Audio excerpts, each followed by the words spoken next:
It's been said that every quilt tells a story, and it's so true. But I also believe every quilter has a story to tell. I wanted to hear about the people behind these wonderful quilts and thought you'd enjoy hearing about their lives also. Welcome to A Quilter's Life. Nervexcited. I love how Hannah Cohen came up with this new word to describe her feelings. I think we've all been nervous and excited at the same time, and experienced nervexcited at one point or another. I usually conduct these interviews over the phone, but it worked out to interview Hannah through a Zoom call. I wish I could share with you the twinkle in her eyes as we discussed her story and quilts. Hannah's business is the Bespoke Quilter. Although she explains her name during the interview, I also looked up the word bespoke, as it's not commonly used in the United States. It means made to individual order or custom made. Hannah, thanks so much for joining me on A Quilter's Life. Thank you for having me. It took a little bit to get us together. I'm so excited to visit with you. Tell me where you were born and raised.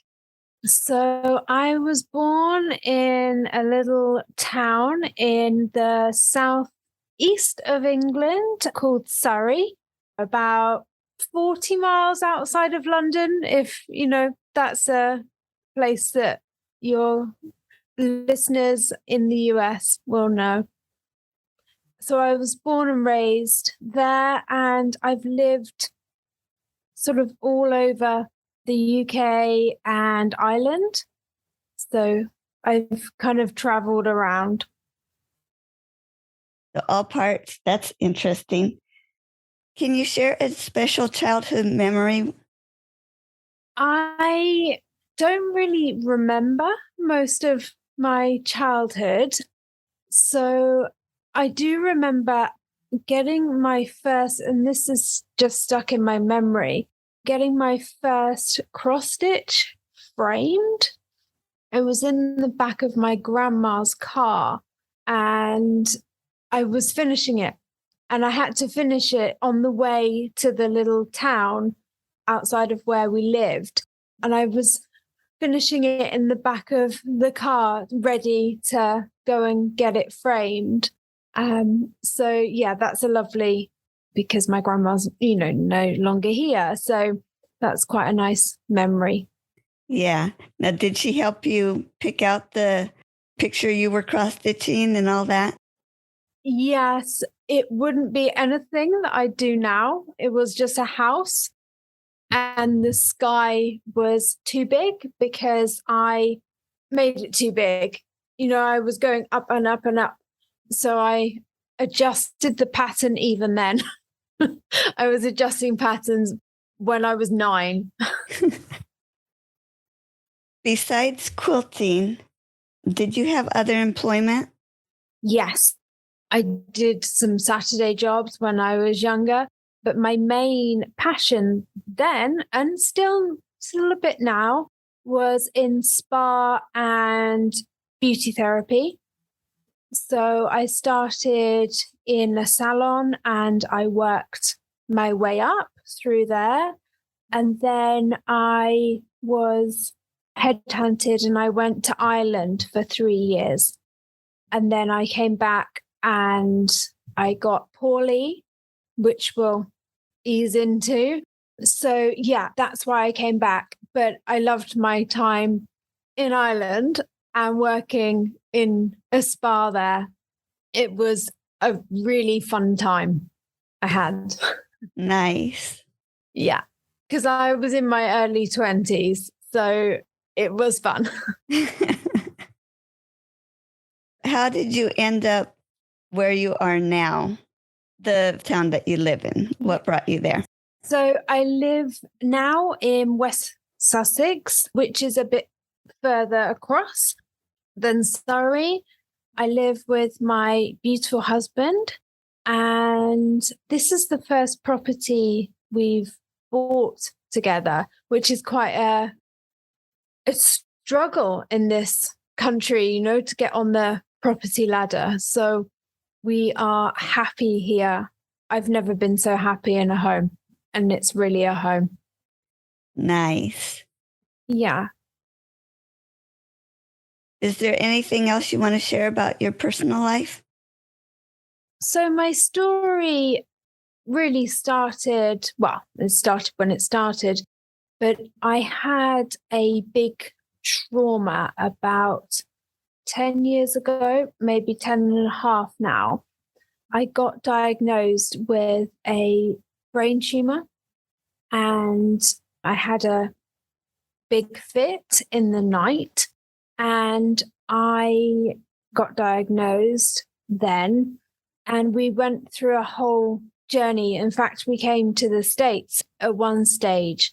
I was put on an FDA trial, and then I was, within 18 months, it had completely cleared up. So that was fantastic. And then, unfortunately, I've just been re-diagnosed again, but that's positive. Yeah, about 10 years later. So that's positive as well. And that's looking really good. Oh, good. Now, is that still part of that original trial? Will you be still under that or something new? No, I've gone a different way this time. We're going to Germany instead. The UK just don't have the facilities here. So we're going elsewhere. I'm so glad that you can find something to help you. That is amazing. Yes, we are too. Mm-hmm. Earlier, you mentioned that you didn't remember some of the things. So, was that the cause of that? Yes, I had a tumor removed last time.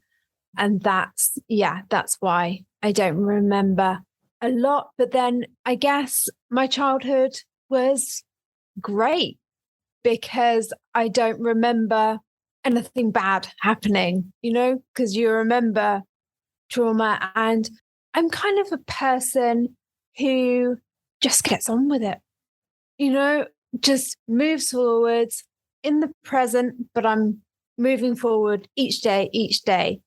So, yeah, I don't tend to dwell. That's great.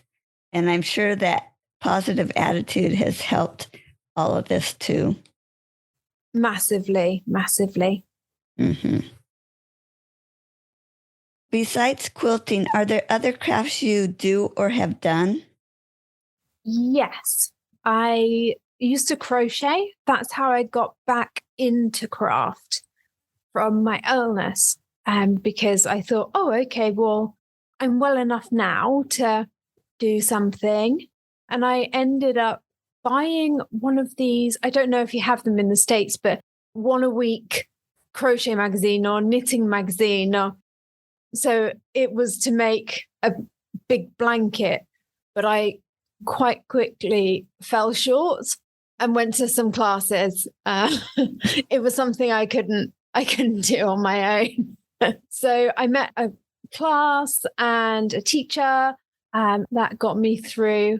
And I didn't start quilting until 6 years ago. Yeah. And I've always done cross stitch. So, that's been my craft all the way through. But yeah, I belong to a craft group now and they're all knitters, but I don't have a inkling to learn. Yeah. Are there any other hobbies you have? I meditate and I exercise. I'm just starting back with my exercise now, but I'm just focusing on that. And I love what I do. So it's not hard going to work, which my studio is in my house. So I can just roll out of bed and go and do what I love. I find it wonderful to work from home. Yes.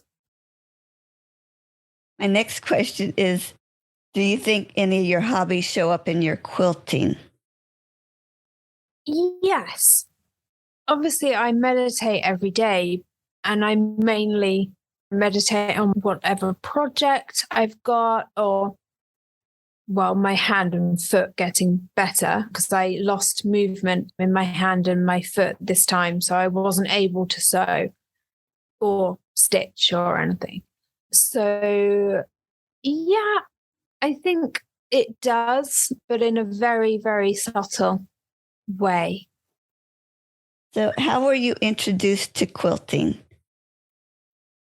You know, I wasn't introduced. I just bought a sewing machine and an AccuQuilt. And that's how I got started.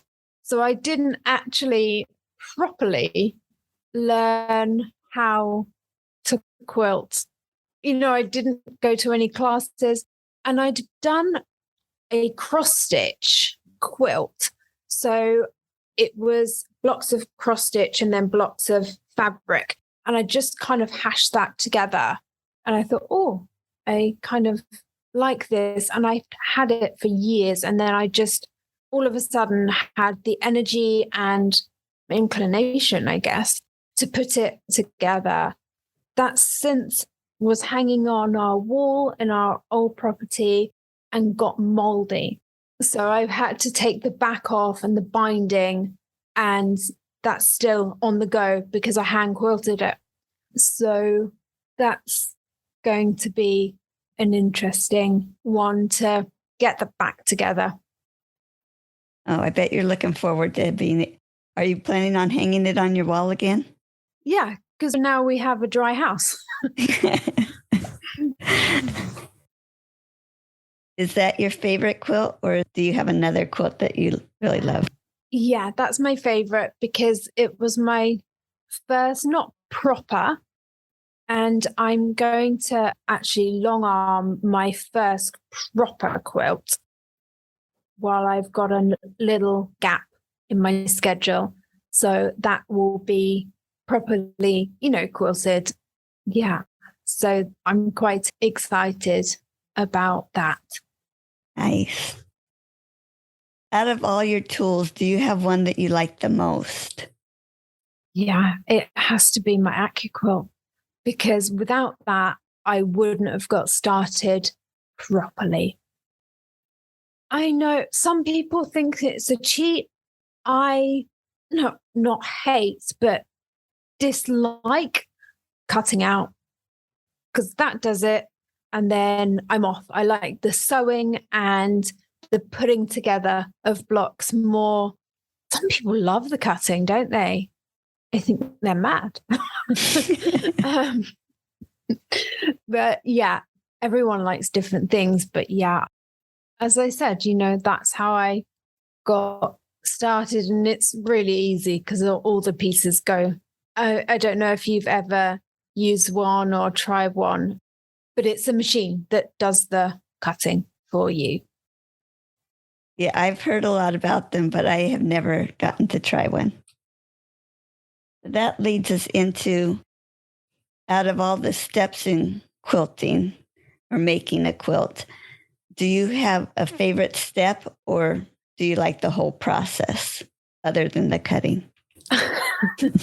So I love the whole process. Most since I've had my long arm machine, I love finishing it. So I love seeing it quilted, and it just brings on a new lease of life to the fabric, to the patchwork. So that's the process and just the finishing. Nice. Tell me about your worst quilting experience. Oh my goodness. I tend to get challenging ones. I think I've got a beacon above my head. So I tend to get challenging ones. And there was one lady that had sewn webbing around the sides and brought it to me like that, which I had never seen before. And I doubt she's going to bind it very easily. And I think, yeah, that's it. Apart from, people bring me their old clothes or clothes of people that have passed. And that's lovely to do, but I don't like cutting and wasting the fabric. But I found a charity that just weighs them in so they get recycled. So that's really lovely. Why do you think you make quilts rather than spending your time on another craft or doing something else? Because I just love it. I mean, it's my passion, and I obviously appreciated doing it more now than I have ever done. I teach, so I was still able to do that with help from one of my friends. She also is a quilter. So I appreciate it more. So this is all I've been doing since I'm back.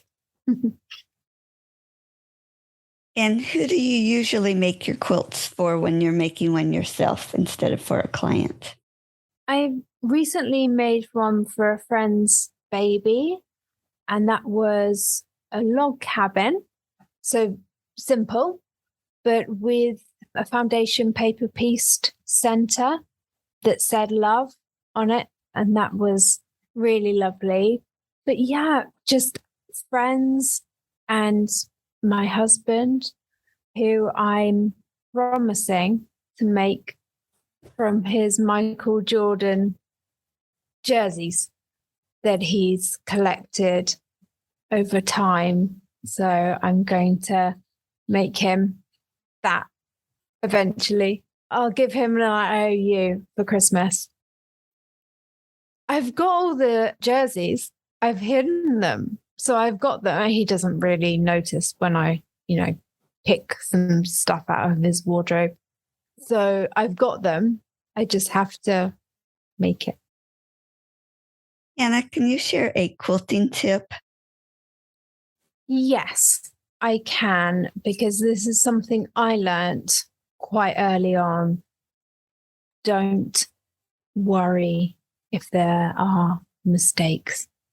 And I have a rule. I only unpick something 3 times. If I have to do it any more than that, it's what it is. So I really believe in not making anything perfect, because we're not perfect. So just go with it. Just go with the process, and nobody is going to notice if you give it to a friend.